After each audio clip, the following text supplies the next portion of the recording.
The Spaniard's reign on the clay of Roland Garros has been unprecedented and has been one of the surest things in tennis history.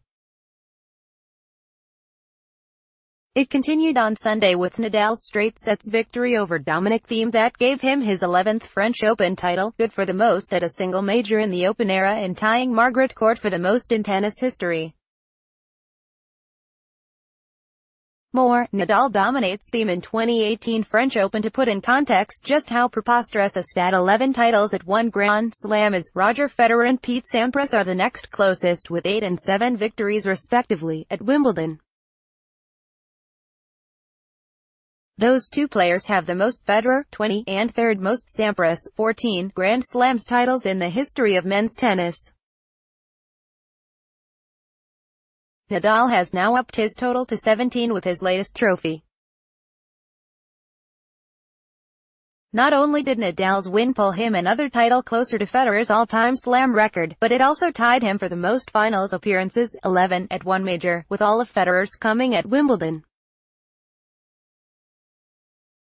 The mind-boggling stats only get wilder from there. This year, Nadal dropped just one set in the entire tournament.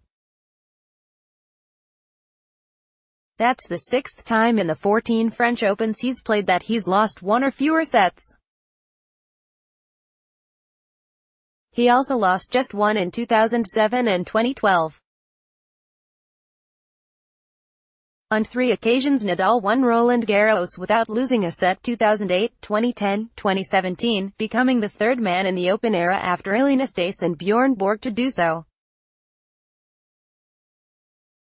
In all 14 French Open appearances combined, Nadal has lost just 25 sets. In case you can't do that math in your head, that's less than 2 sets per tournament, and that includes the 3 times he didn't win the title. Another dominator, and he won both times. The first came in 2011 against John Isner in the first round and the second against Novak Djokovic in the 2013 semifinals. Speaking of semifinals, Nadal is perfect when he has reached that round with an 11-0 record, and of course, an 11-0 record in finals appearances as well. His career record at Roland Garros might be the most staggering number of all. Since his first French Open appearance in 2005, Nadal has gone 86-2 with 1 withdrawal. That's 2 losses in 14 years. That record gives him a winning percentage of 97.7 in Paris. The next close then with a 92.7 win percentage.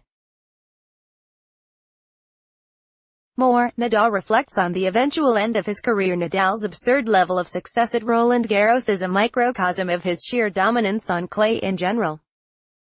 He has a record 11 wins at both the Monte Carlo Masters and Barcelona Open, 8 at the Rome Masters, Italian Open, and 5 more at the Madrid Open.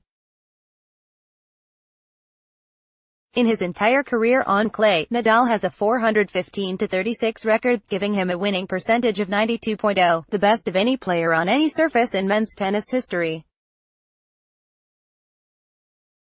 Nadal's reign on the red clay of the French Open is a well-documented one. He's referred to as the king of clay, after all, but breaking down the numbers makes it all the more impressive, and it stacks up even higher when compared to other tennis greats. After it looked like injury struggles might end the Spaniard's run as a top player in the sport, it's a welcome sight to see one of the game's best return with 2 straight French Open titles and sitting atop the ATP rankings. The wildest part of it all is that, even at 32, it doesn't look like Nadal will be slowing down at Roland Garros anytime soon.